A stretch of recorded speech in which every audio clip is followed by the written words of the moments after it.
Hello everyone, welcome or welcome back to our channel. Myself Dolly and I hope you all are doing good. So in today's video, I'll be sharing my unusual Saturday weekend routine. So usually मेरे school में Saturday को छुट्टी नहीं होती है, तो मतलब कुछ स्कूल होते हैं जिनमें सैटरडे और संडे दोनों दिन की छुट्टी होती है, बट हमारे में हॉलीडे नहीं होती सैटरडे को। तो आज थी, क्यों थी पता नहीं, बट हाँ आज थी, ओनली 10th की थी। तो फिर ये उसी दिन का मतलब स्टडी व्लॉग है। तो फिर उस दिन मैंने क्या क्या किया वो आपको मैं दिखाऊंगी। तो पहले क्योंकि मंडे को 6 चैप्टर्स का टेस्ट होने वाला है, तो जिसमें आएगा real number, polynomial, linear equation, two variable, quadratic equation, arithmetic progression in trigonometry and PPT Thales theorem. तो यहाँ पे मैं जो पॉलिनोमियल उसकी प्रैक्टिस कर रही हूँ फ्रॉम एनसीईआरटी। तो एनसीईआरटी में तो उसकी एक ही एक्सरसाइज है और एक तो वो नॉर्मल सी वही ग्राफ वाली है, तो उसमें बस डिटरमाइन ही करना होता है वो। तो फिर वो तो मैंने ऐसे ही थॉरोली कर ली देख के, एंड ये वाली जो है वो उसको मैं सॉल्व कर रही हूँ इन क्वेश्चंस को। अभी तो बस मैं आर एस से मतलब आर एस क्या कह रही हूँ, एनसीईआरटी से ही कर रही हूँ। एंड देन उसके बाद फिर मुझे तो फिर उसके बाद मुझे हिस्ट्री का जो चैप्टर 3 है the making of a global world, उसका लेक्चर लेना था। तो यहाँ पे मैं वो लेक्चर ले रही हूँ, नोट्स भी बना रही हूँ। तो फिर ये जो वीडियो है फिर वो मैं देख रही हूँ सनलाइट स्टडी से। तो फिर उसमें तो वो 10 मिनट में कंप्लीट हो गया था, क्योंकि वो 4-5 पेज का ही चैप्टर है, उतना ही आ रहा है। तो फिर हाँ, मिड टर्म में भी उतना ही आ रहा है एंड बोर्ड्स में भी उतना ही आ रहा है।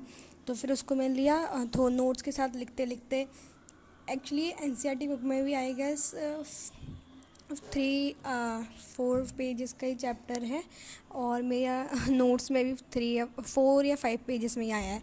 तो मैं उसके नोट्स ही बना रही है, ले भी रही हूँ, सनलाइट स्टडी से पढ़ रही हूँ। तो मतलब 10 मिनट का था, तो नोट्स के साथ मुझे लग गया होगा हाफ आवर। तो फिर बस अभी मैं वही कर रही हूँ। एंड मेरे हिस्ट्री में जो चैप्टर आने वाले मिड टर्म में वो तीनों कंप्लीट हो चुके हैं, which is nationalism in India, nationalism in Europe and the making of a global world. And मेरे स्कूल में हाफ ईयरली अभी नहीं है, सितंबर में तो नहीं है, मतलब 1 मंथ है अराउंड। 7 अक्टूबर से हैं, और बाकी जो हमारे जूनियर्स हैं उनके जो माइनर एग्ज़ाम्स होते हैं ना, वो जैसे कि म्यूज़िक, फ़िज़िकल एजुकेशन वगैरह, पीटी वगैरह, उन सब के तो 3 अक्टूबर से स्टार्ट होंगे। एंड हमारे तो 7 अक्टूबर से हैं, तो अभी तो नहीं है। तो फिर मेरे पास टाइम है रिवीजन के लिए, तो अभी फिर मैं बस वही चैप्टर कंप्लीट कर रही हूँ, उसके बाद मैं रिवीजन पे आऊँगी। तो ऑलमोस्ट मेरा हाफ ईयरली का सिलेबस कंप्लीट हो चुका है सब सब्जेक्ट्स में। एसएसटी में तो हो ही गया है, क्योंकि ये लास्ट बचा हुआ था, तो फिर वो भी आज हो गया कंप्लीट। तो फिर ये वाला कंप्लीट करने के बाद मुझे मैथ्स में प्रैक्टिस करनी थी ट्रिग्नोमेट्री, क्योंकि वो जो मंडे को टेस्ट है उसमें ट्रिग्नोमेट्री भी आएगी। तो फिर उसमें मैं एक्सरसाइज 8.3 का प्रैक्टिस कर रही थी। उसमें जो 8.3 में जो क्वेश्चन नंबर 5 है ना, लास्ट वाला, वो वाला, क्योंकि उसी में को थोड़ी सी प्रॉब्लम आ रही थी, तो फिर मैं बस उसी को सॉल्व करूँगी। तो अभी फिर मैं यहाँ पे वही सॉल्व कर रही हूँ, एनसीईआरटी से ही कर रही हूँ। 8.4 का क्वेश्चन नंबर जो लास्ट है उसके 10 पार्ट है, तो मतलब 10 क्वेश्चन ही समझ लो, पूरा प्रूविंग वगैरह वाला पार्ट है। एलएचएस को आरएचएस के इक्वल करना है। तो फिर मैं इसको बस यहीं पे ये कर रही हूँ। एंड पॉलिनोमियल भी कर चुकी हूँ, आपने भी पहले देखा होगा। एंड जो लास्ट वीडियो था उसमें मैंने लीनियर इक्वेशन किया था। एंड रियल नंबर तो मतलब छोटा ही सा है, वो मैं अभी करूँगी। वो आज की ये इस वाली वीडियो में नहीं, नेक्स्ट वीडियो में मिलेगा आपको, क्योंकि मैंने वो सुबह नहीं करा, ये तो सुबह की वीडियो है मोस्टली, और जो थोड़ा सा पार्ट है वो शाम का है। तो फिर वो मैं बाद में करूँगी। एंड अभी तो बस वही ट्रिग्नोमेट्री कर रही हूँ, एंड इसमें ना मेरे को टाइम लगा करने में बहुत ज़्यादा। एंड मैंने ज़्यादा रिकॉर्ड नहीं करा इसमें, क्योंकि थोड़ा सा दिमाग ख़राब हो रहा था उनको करने में। तो फिर यहाँ पे तो 3 या 4 क्वेश्चंस की रिकॉर्डिंग है, उसके आगे का मैंने रिकॉर्ड नहीं करा, बट हाँ प्रैक्टिस करा था टू बी ऑनेस्ट। एंड तो यहाँ पे बस वही ख़त्म होने वाला है, मतलब वो वाला ख़त्म नहीं होने वाला, मतलब स्टार्ट ही करा है। और इसको करने में भी बहुत टाइम लगा था, बहुत ज़्यादा, क्योंकि मेरे को प्रॉब्लम आई थी करने में। टू बी ऑनेस्ट बताऊँ तो मेरे को मैथ्स बिल्कुल पसंद नहीं है, बट हाँ 10th की थोड़ी इजी लग रही है 9th से ज़्यादा। मतलब 9th की मेरे को ज़्यादा टफ लगी थी, 10th की इजी लग रही है। एंड इसमें जो मेरे को एक चैप्टर जो अच्छा नहीं लग रहा है वो ट्रिग्नोमेट्री ही है, और ट्रिग्नोमेट्री में भी बस वो जो आइडेंटिटीज़ वाला पार्ट है वो अच्छा नहीं लग रहा है।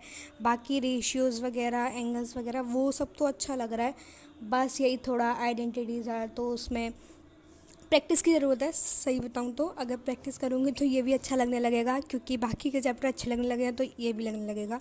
तो फिर यस दैट्स इट। तो अभी तो मैं वही कर रही हूँ। एंड स्कूल में तो अभी कोऑर्डिनेट ज्योमेट्री चल रहा है, मतलब उसकी लास्ट एक्सरसाइज। तो फिर उसमें भी मतलब मैं बहुत दिनों से कह रही हूँ कि कोऑर्डिनेट चल रहा है, चल मैं चलना नहीं चाहिए था बट चल रहा है, क्योंकि अभी भी उसमें रह रहे हैं 2-3 क्वेश्चन, क्योंकि मैम सारे क्वेश्चंस करा रही हैं और राखी के बाद बच्चे आए नहीं थे स्कूल में ज़्यादा, तो फिर इसीलिए वो वाला चैप्टर अभी रह रहा है। तो उसके बाद एक चैप्टर बचेगा करने के लिए, जो कि है applications of trigonometry, chapter number 9 जो है वो। बस उसके बाद जो मिड टर्म का सिलेबस है वो तो कंप्लीट हो जाएगा पूरा, तो बस वही रह रहा है।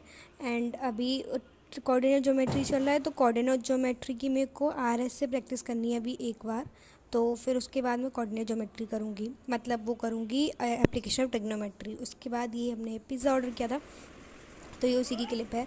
एंड देन उसके बाद मेरे को यहाँ पे जो चैप्टर है वाटर रिसोर्सेज, उसके नोट्स करने थे। तो वैसे मतलब स्कूल की कॉपी में भी वो छापने वाला वर्क मेरे को बिल्कुल अच्छा नहीं लगता, मतलब जब वो चीज़ हमारी वैसे नोट्स में हो चुकी है, मतलब मैं जो पढ़ती हूँ उसमें, और स्कूल एनसीईआरटी में भी गिवन है, एंड उसके बाद भी कॉपी में छापना मेरे को बिल्कुल अच्छा नहीं लगता।